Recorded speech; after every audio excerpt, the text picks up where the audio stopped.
Welcome to Breaking Sales, a podcast dedicated to helping you have tough, meaningful, and rewarding conversations with your prospects and clients.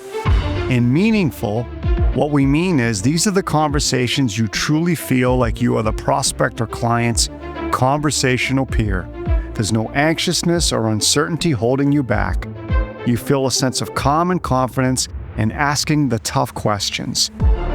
You're not thrown off by the bad news, and you expect the prospect to think about and invest into the conversation as much as you do. On Breaking Sales, we use the filter of psychology and innate human behavior to deconstruct the many misleading sales approaches that actually work against your efforts to build trust and close the business. Let's get started.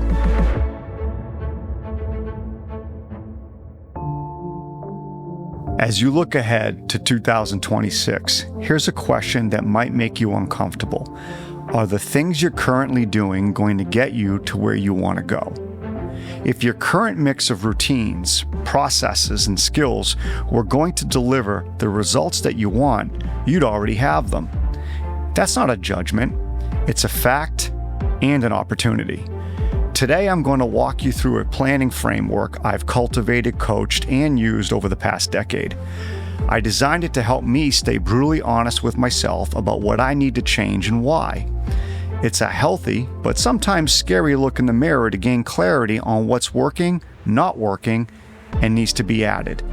It forces you to identify the specific thinking and behaviors holding you back, the new disciplines you need to embrace, and the strengths worth doubling down on. But there's more to it. If it was as simple as a hard look in the mirror, most of us would be walking around experiencing and feeling tremendous fulfillment because we are stretching and accomplishing what we want to achieve all the time. Easy peasy. So today we're going to go beyond goal setting to explore the psychology behind procrastination, how your brain defaults to worst case scenarios when you're about to take new action, and why it's so important to try and be aware of what you're thinking as you make choices. I will also introduce what many high performers use to guide their improvement efforts. When we are done, you'll have the foundation for a business plan that's built on self-awareness rather than wishful thinking. If you're ready to move beyond the fallacy of traditional goal setting, this episode will give you some ideas and framework to make 2026 a potential breakthrough year. Let's get started. It's always unique and interesting whenever I prep for a podcast episode, right? I always think about, I'm supposed to be the expert. But at the same time, I always think about the mistakes that I've made. Right? How did I gain those experiences and what were the lessons learned? So much of what we do in the realm of being a sales professional or in the expertise or competency regarding business development, so much of what we do is about risk, right? It's about our own mindset. It's our ability to trust ourselves. It's a very intense career. And I don't think sales or sales professionals or those in business development get enough credit for the intensity and the demands and the pressure that they're under or that we all feel because of this career that we've chosen. So as you think about 2026, I want you to think about it in a unique way. It's called Stop, Start, Continue. I did not come up with this. I was taught this 10, 12 years ago. And what it is it's a thought process where I want you to list out as you think about 2025 and your transition to 26. What is it that you want to stop doing in 2026? What is it that you'd like to start doing in 2026? And continue to do in 2026. In that process, let's use as an example for stop. What do you want to stop doing? I think an easy one for most people would be you want to start stop procrastinating. There are certain mindsets that you have. There are certain behaviors that you have, right, that lend themselves to procrastination, pushing out outreach, whether it's email or phone calls, right? Pushing out follow-up. My gut is a lot of what you're doing there, if you do procrastinate on those particular activities, has a lot to do with the natural innate negative bias that you might feel, or loss aversion, right? When you think about the outreach, you may think about, well, what if they don't pick up? What if they don't respond, right? What if they tell me they're not interested? So you have that thought process in your head as you debate the actions of the outreach. So what will you innately do? More than likely, you will innately pull back and procrastinate from that outreach.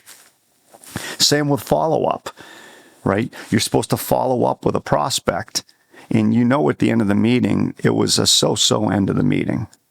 And you know that you're not sure if they're going to want to meet again, or if they're going to want to continue to talk, or if they're going to want to move forward.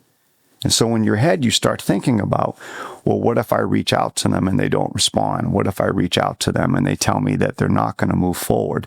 What if they tell me that they're going to do an RFP? What if they tell me they're not interested at this point in time? Again, your thought process has a negative bias. So your actions will be, you will pull back. So for many of us, including myself, because I've realized that this is something I've got to get better at too, is avoiding that what if something doesn't go right? What if it doesn't happen? And change that to what if it does? So a good stop would be avoid procrastination, stop procrastinating. A good start would be, let's try to focus on the what if possibility in a positive fashion versus the what if possibility in a negative fashion. Those are two easy examples. Other examples of stop are maybe stop jumping in quickly with your competency. Start slowing down and prioritizing your curiosity. Other stops might be stop going into the week without your calendar fully confirmed, right? Start would be use Sunday so that by Monday morning when you are going into the office and you're ready, you've already got your calendar confirmed. So those are some easy examples of listing out what do you want to stop and what do you want to start. But you also have to start thinking about what do you want to continue, right? And in order to do that, you have to be very objective.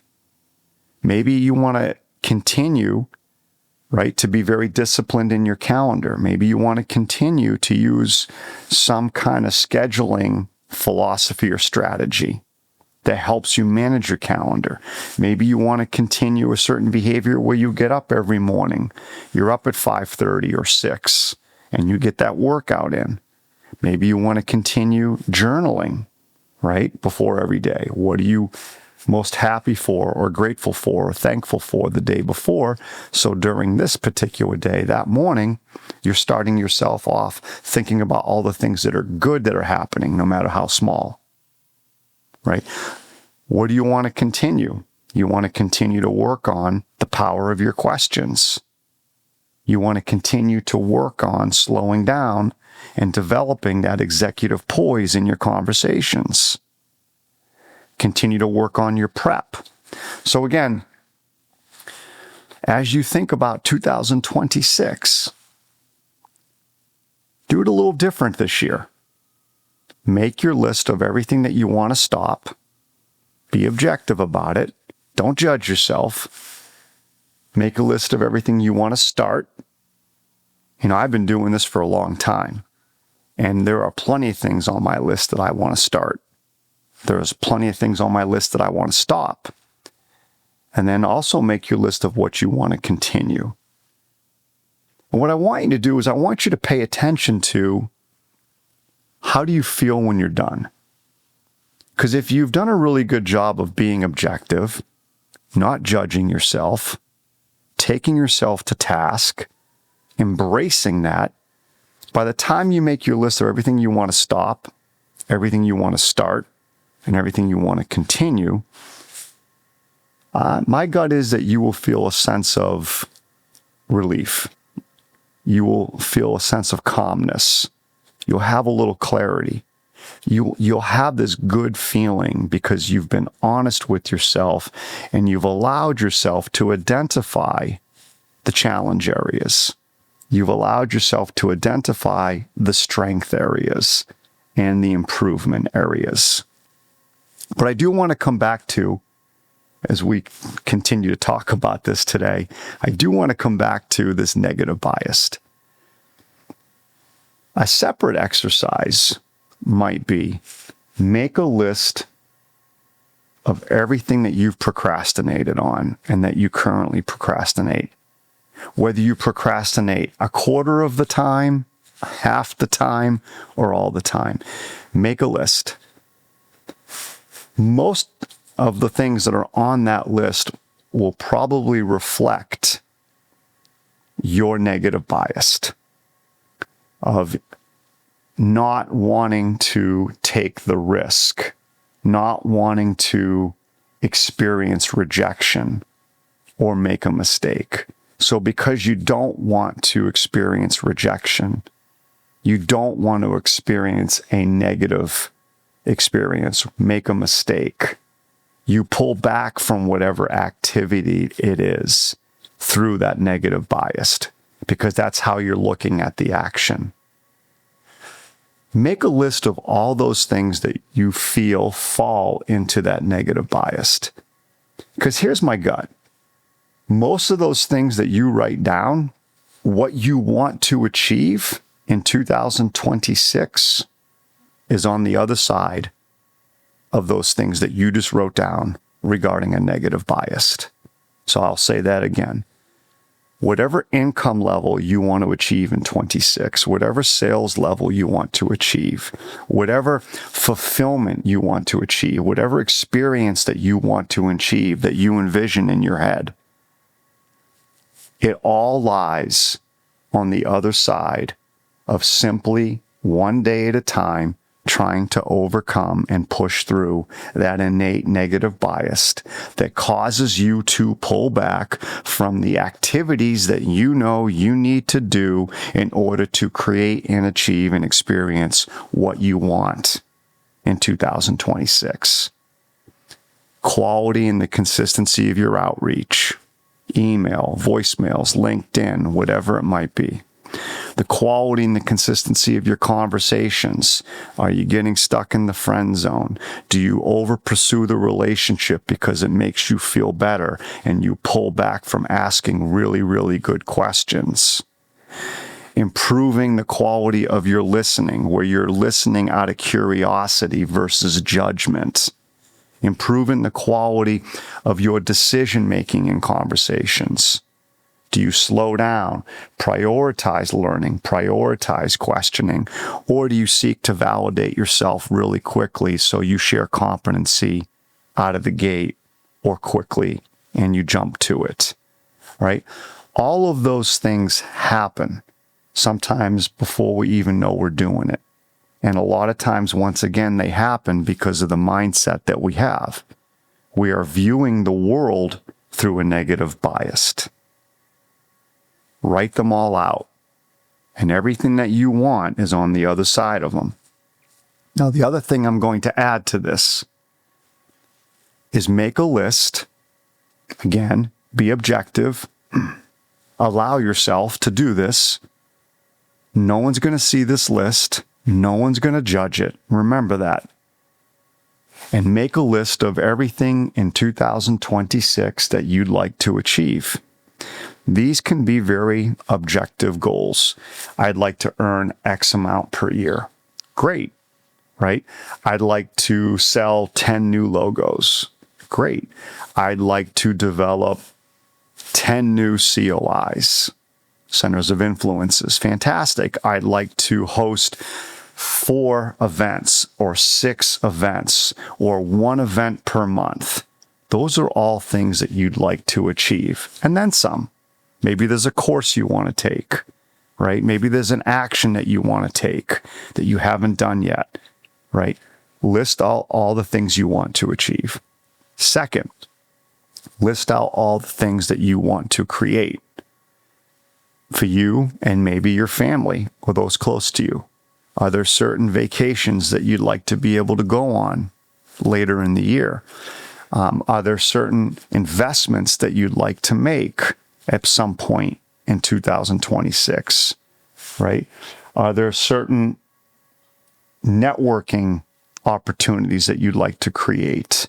Is there a certain brand for yourself that you'd like to create? Make a list of all the things that you'd like to create in 2026. And then lastly, what are those experiences that you'd like to have? Would you like to experience more wins? Would you like to experience consistent pipeline? Would you like to experience less anxiety, less frustration? Make a list of all the things that you'd like to experience. So now you should have this achieve, create, and experience. And you should also have what you're going to stop, start, and continue. And when you look at those lists, right, build your business plan from those lists.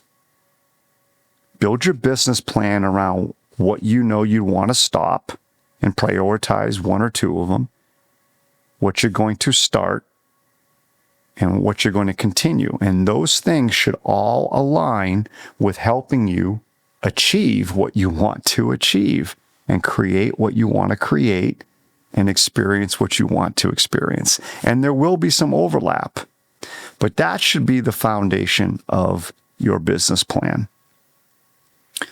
Mentally, remind yourself throughout the year, you're always in the process. You're in the process of getting better at stopping whatever that action or behavior is that you wrote down.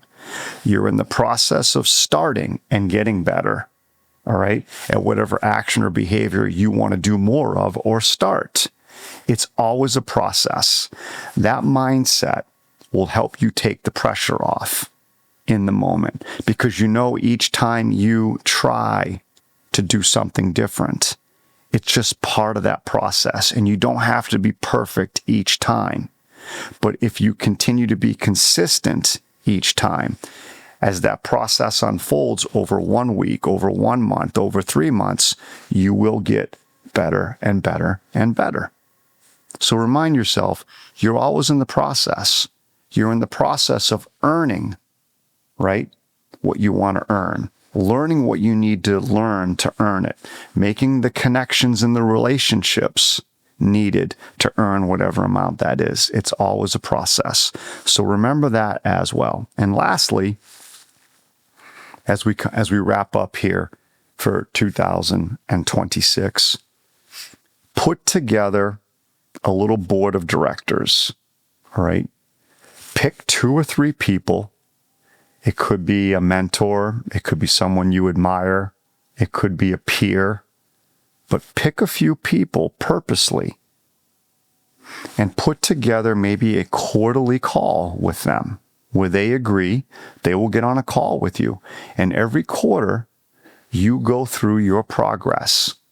You talk to them about what is it you wanted to stop, start, and continue. You talk to them about what is it you're trying to achieve, create, and experience, and the process and progress you're making along the way. So pick a group of 2 or 3 or 4, but 2 or 3 is great, of individuals that you know will be honest with you, all right? They have your back, and they will give you the truth, even if it's the hard truth. Meet with them once a quarter. Put the calendar dates in your schedule, as well as obviously theirs. So now you've got a little bit of peer accountability to add to your own accountability. I'll say it one more time, just to make sure everybody's got it. Stop, start, and continue is your first exercise. Be honest with yourself. Be objective. Don't judge yourself. The second exercise is achieve, create, and experience. What's important to you? What's out there? What do you want to achieve, create, and experience for you, your family, your friends, whatever it might be? All right? Remind yourself along the way you're always going to be in the process, because it is a process, and that's what high performers do. They focus on the process and put together that board of directors, your personal board of directors, and meet with them once a quarter. Get it in the calendar. Build your business plan off of that. It's an easy place to start. Thanks for tuning in. Look forward to speaking with everybody in 2026. As you plan for your new year, remember that this framework works because it forces you to be honest about where you are and intentional about where you're going.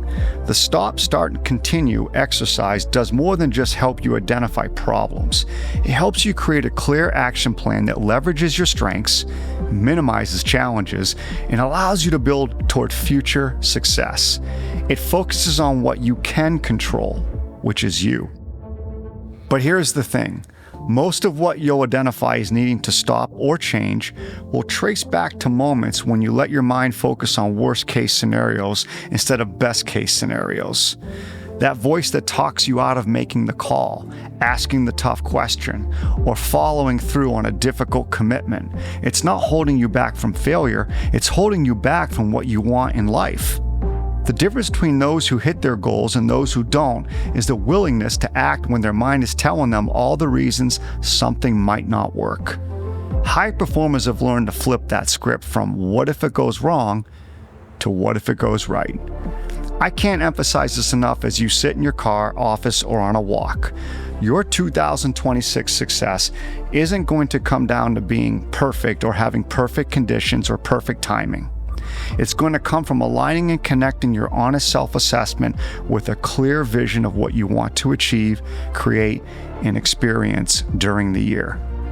Now's the time to have the courage and really assess your thinking and how it impacts your behaviors, your actions, and your decisions. That's the difference between another year of good intentions and finally getting the results that you want. Thanks for tuning in. Until next time.